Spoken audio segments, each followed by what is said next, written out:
Hi guys, I'm going to read a fairy tale, The Beauty and the Beast.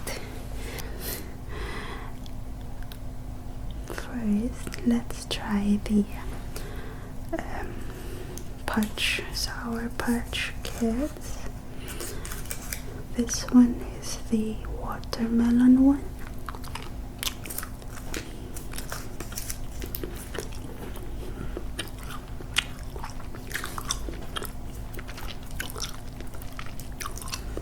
That's sour, guys. This is the red berry one.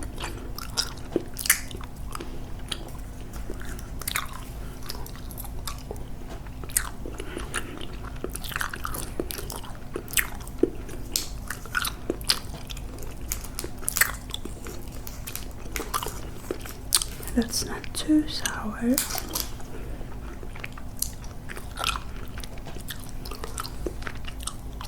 This last one is the Swedish fish.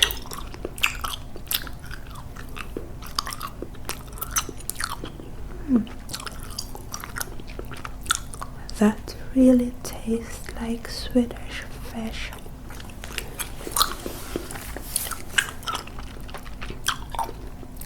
I'm being careful because Michael is still sleeping in the living room, I think.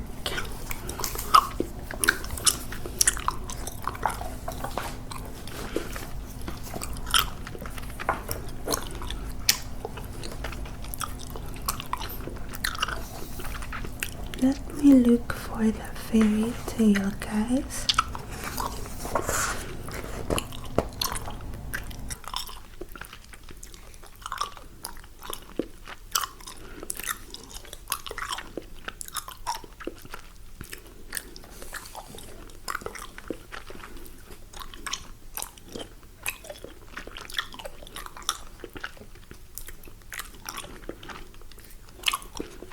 Page 96.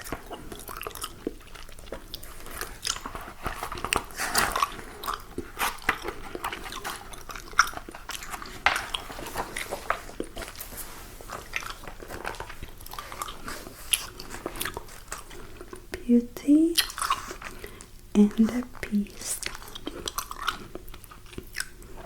Once there was a very rich trader who had 3 sons and 3 daughters. All the girls were beautiful, but the loveliest one of all was the youngest. She was named Beauty, and this made her sisters very jealous.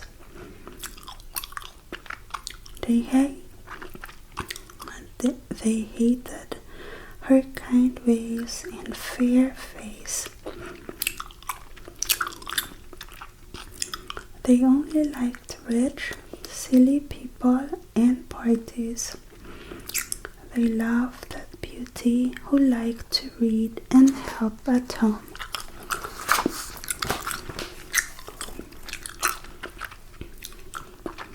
Suddenly, misfortune came to the trader, and he lost all his money in business.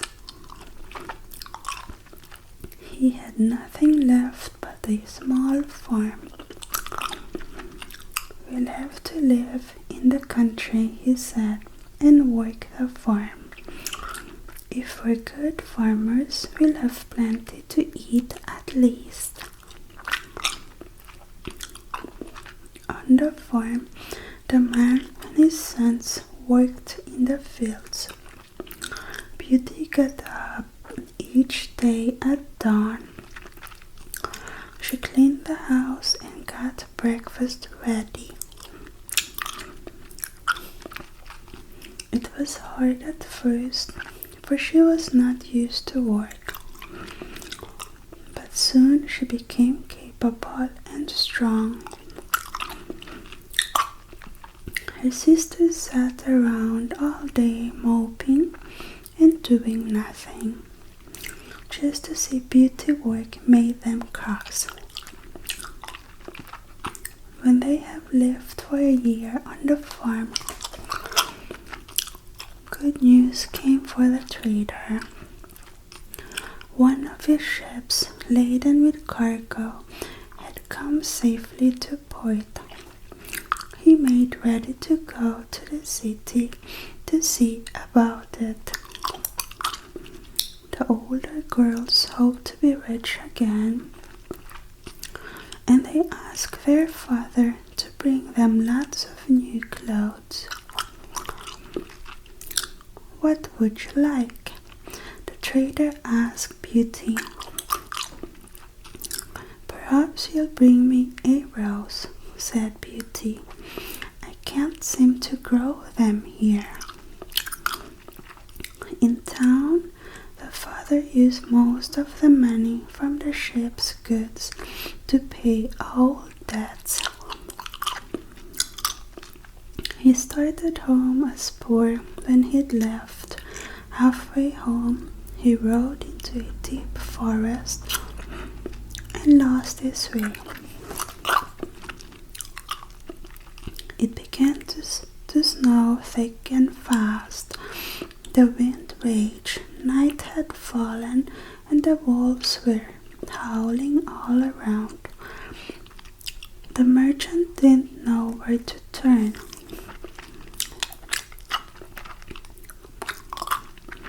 Suddenly he saw lights shining among the trees. A castle, brightly lit, lay inside a wide park. Thankfully, the trader hurried to the gate. The country yard was empty. He stabled his horse and went in the open door of the castle. Inside he saw a friendly fire. A table was set for one with good food in plenty. He went to the fire thinking, "The owner will surely pardon me for taking refuge here. I hope he comes in soon." He waited for hours. No one came. He was so hungry that at last he sat down and ate.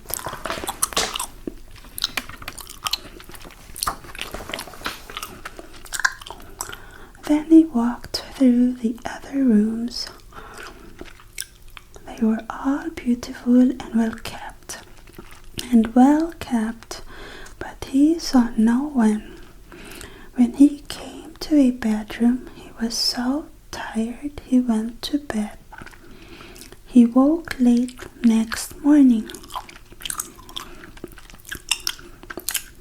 He blinked in surprise, for a fine new suit lay in place of the damp old one he'd worn the day before.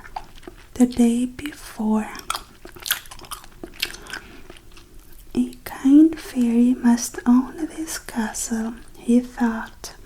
He looked out the window. The snow was gone and masses of flowers brightened in the sun. He turned back to his room and saw a tray laden with buttered rolls and a pot of chocolate.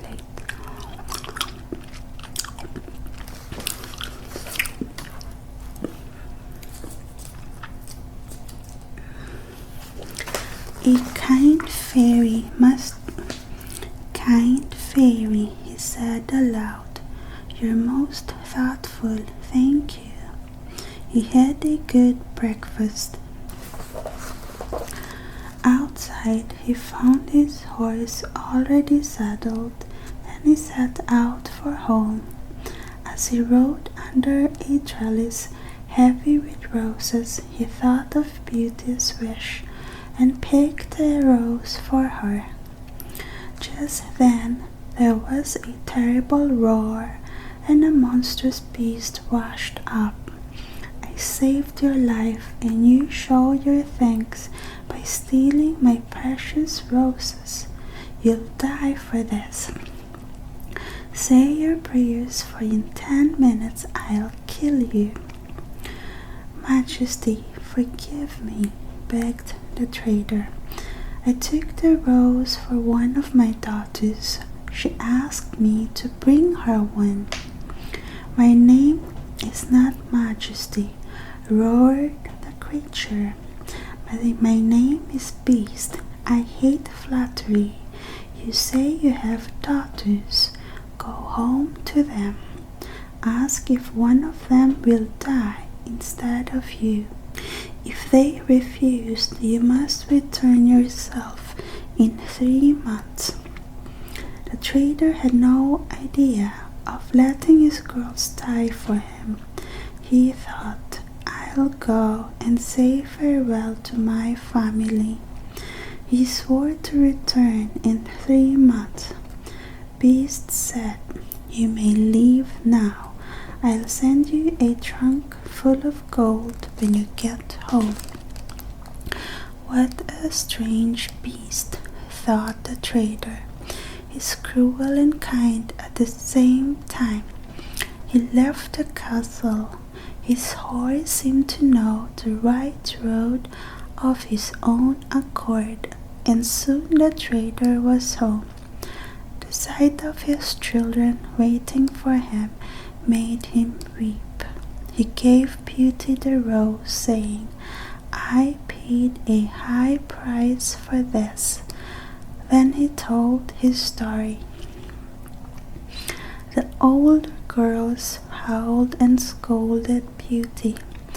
Why couldn't you be satisfied with new clothes like us? You had to be special. You've cost us our father's life, and you don't even cry for it. Why cry? Said Beauty quietly. Father won't die. Beast said I might take his place, and I shall, gladly. No, said her brothers. We'll go after this monster. If we can't kill him, we'll die fighting. Beast has magic powers, and we can't fight, said the father. Beauty means well, but I shan't let her go. I'm old. I'll soon die anyway. I only regret leaving you all, my dears. But Beauty stood firm. Father, I must go, she said. I'd sooner let Beast kill me than die of grief over causing your death. Finally Beauty had her way. Her sisters were secretly glad to be rid of her. When the trader went to his room, he found a trunk full of gold on his bed. Beast hadn't forgotten. He called Beauty and showed her the gold. Good, she said. 2 gentlemen want to marry my sisters. This gold can be their wedding present. Her kind heart never held grudges. Beauty and her father left the next day. Her brothers wept. Her sisters rubbed their eyes with onions and wept too. The horse found a way to the castle by himself, and the trader led Beauty in.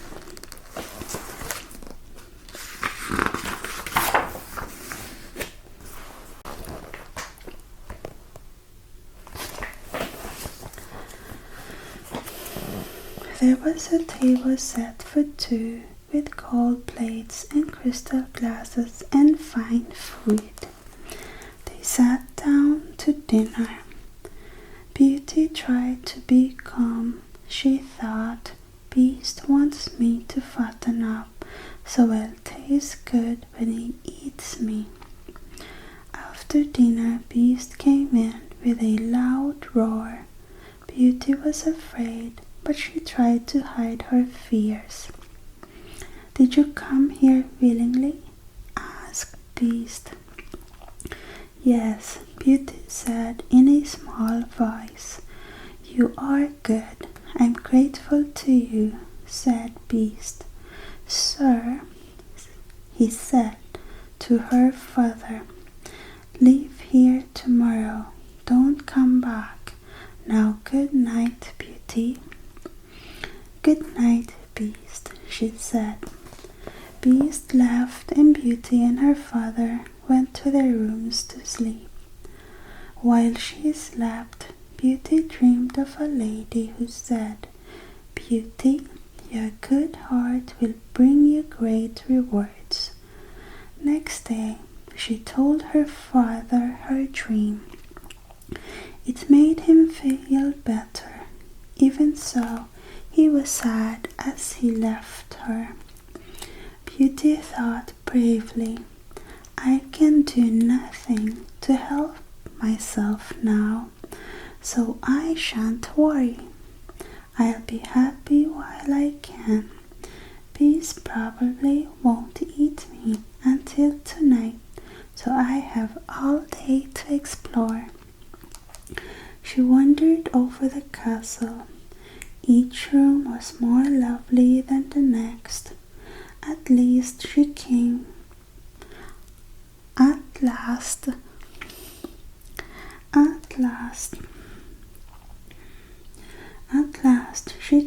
to a panel door on which was a sign that said, "Beauty's apartment." Shyly she opened the door. She saw the room of her dreams. It was lined with shelves of books. There was a grand piano and many books of music. "Why does Beast take such pains? Why does Beast take such pains to please me if he's going to eat me tonight?" she wondered. On the table was a golden placard that said, "Beauty rules here." "Beauty's wish is our command." "My wish," sighed Beauty, "is to know what Father is doing now." She glanced up. A mirror on the wall shone with a clear reflection of the inside of her home. Her father looked very sad. The image left the mirror as fast as it had come. "How kind Beast is," thought Beauty. "I'm not so afraid of him now." That night, as she sat at supper, she heard Beast coming. "Beauty," he said, "may I watch you have supper?" You're the master here," she answered. "No," said Beast. "In this house your wish is law. Tell me, do you find me very ugly?" "Yes," said Beauty. "I can't lie."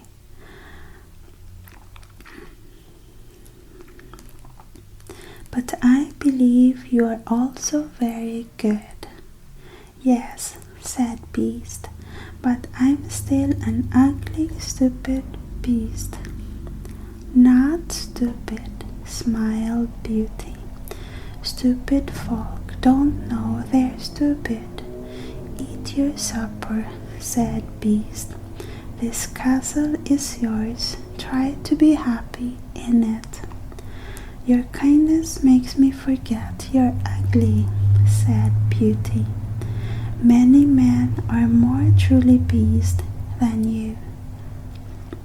A good heart and an ugly face are better than a fair face and a rotten heart." "I'm too stupid to thank you nicely," Beast growled, "but I am grateful for your good opinion." Beauty had almost forgotten to be afraid of the monster when he said, "Beauty, will you marry me?" Beauty was silent. At last she said honestly and simply, "No, Beast." Beast gave a mighty sigh. "Good night, Beauty," he said and left. 3 quiet months passed. Each night Beast came while Beauty had supper. Each day he proved his kindness. Beauty lacked for nothing. The only sad moment came at night when Beast said, "Will you marry me?" And Beauty refused. One night she said, "You'll always be dear to me, Beast. I'm truly your friend, but I don't think I shall ever be able to marry you." "You're my only joy," said Beast. "I'd die without you. Promise at least that you'll never leave." Beauty blushed, for that day her mirror had shown her father lying ill. She had been longing to go and comfort him. "I promise never to leave you for good," she said, "but I long to see my father. I'll die if I can't go to him." "I can't let you suffer," said Beast. "You may go home. You'll stay there and I'll die of grief." "No," said Beauty. "We're friends. I promise I'll be back. The mirror tells me that my sisters are married. My brothers are in the army. Father's alone. Give me a week with him. You'll wake at home tomorrow," said Beast. "When you want to come back here, just put your ring on the table as you go to bed. Good night, Beauty." And Beast sighed an even mightier sigh than usual. Beauty awoke next day in her own home. A gold and diamond gown lay ready to wear. She put it on, inwardly thanking Beast for his kindness, and went downstairs. Her father hugged her and laughed and cried for joy all at the same time. Servants were sent to tell her sisters that Beauty had returned. They came hoping for the worst. They were sorely disappointed. Beauty, dressed like a queen, was lovely as the day star. The 2 jealous sisters went off gossiping. "Did you see that little snip in her old gold gown? Did you see that little snip in her gold gown? We'll have to spoil her game," whined one. "Suppose we keep her here more than a week. She'd break her promise to Beast. Then maybe he'd eat her at last," said the other. "What a good idea," said the first one. "We'll have to be very sweet to her." The sisters were so sweet and loving to her that Beauty cried for joy. When the week was up, the sisters stormed and wept. They made such a show of sadness that Beauty said she'd stay another week. On the 10th night, Beauty dreamed. She thought she saw Beast lying on the grass, dying of despair. She woke up regretting her cruelty. "He can't help being ugly," she thought. "He's good, and that is worth more than anything. I'm sorry I've hurt him." She put her ring on the table and went to sleep. Next morning she was in Beast's castle. again. She put on his favorite dress to please him and waited impatiently for the evening. At last it was supper time, time for Beast to appear, but he did not come. What if I've killed him? Thought Beauty. She looked everywhere for Beast. Then she ran into the garden, remembering her dream. There lay Beast, quite still. Beauty bent over him, quite forgetting his ugliness. His heart still beat faintly. She ran for water and dashed it on him. Beast opened his eyes. He whispered, "I couldn't live without you. I'll die happy now that you're here." "No, Beast, you mustn't die. Live and let me be your wife. I thought we were only friends, but I couldn't bear to lose you. I love you, Beast." At Beauty's word, the castle sprang into light. Fireworks and music filled the air. Beast disappeared, and in his place stood a handsome prince. "But where is Beast?" cried Beauty. "I am he," said the prince. "I was enchanted by a powerful witch and became a monstrous beast. I had to stay that way until a beautiful girl should love me, and love me for my goodness alone. In all the world only you could help me, for only you are so good that goodness is enough to win your love. I beg you to be my queen." Beauty gave the prince her hand, and he led her into the castle. There, to Beauty's joy, she found all her family. The Lady Beauty had dreamed of, her first night in the castle, had brought them there. "Beauty," said the lady, who was an important fairy, "come into the rewards of your virtue. You preferred goodness to looks and wit, so you will find looks, wit, and goodness all in one person who loves you. You are to be a great queen." Then she turned to Beauty's sisters. "As for you, you'll be stone statues at the door of your sister's palace. Your only punishment will be to see your sister's happiness. Your enchantment will end the day you realize your wickedness and grow kind. But I fear that day may never come." The fairy waved her wand. They were all transported to the prince's true kingdom, where his people acclaimed him with joy. He and Beauty were married. They lived long and happily. Their joy was great, for it grew out of great goodness.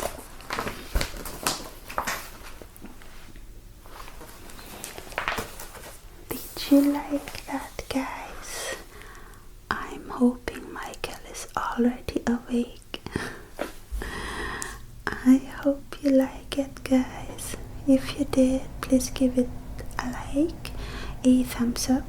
Please subscribe to this channel, ScorpioAnnYT. Please click on your notification bell so you will know when I upload a video. Please go to my husband's ASMR channel, Michael Soothing ASMR, and my daughter's 2 channels, Ariaville and Art and Beauty Freak. Thank you so much for watching, guys. I love you.